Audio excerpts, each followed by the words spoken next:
In this short think piece video about assessment, I want to make you focus and think about pre-assessment. Now, most teachers, we've all thought that assessment should come after learning. It makes complete sense. We teach students something and then we assess it. But actually what pre-assessment might do is two really key things. First of all, if we assess students on what we're about to teach to begin with, we can find out very quickly maybe where some of the gaps in knowledge are. We can maybe find out where some of the key misconceptions are. And we might then be able to then start at lesson 2 or lesson 3, because we might find that our students already know a huge amount about this, and that might come from a different subject. It might come from a previous phase. Just because we haven't taught it doesn't mean to say they don't know it. Could come from their own experiences. But it also might mean that we have to start at lesson -1 or -2, because where we think they are, they might not be. We might need to go backwards.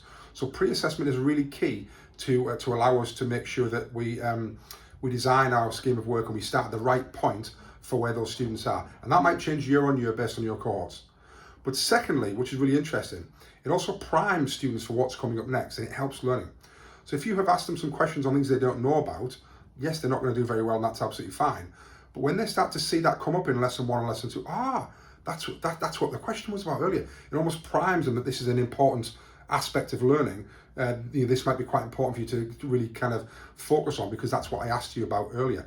So the primary aspect is really interesting, and it's certainly lots of reading to do about this in terms of how pre-assessment can actually be a real learning tool. So not only does it identify gaps in knowledge and misconceptions, it's a primer as well. So certainly assessment doesn't always have to come afterwards.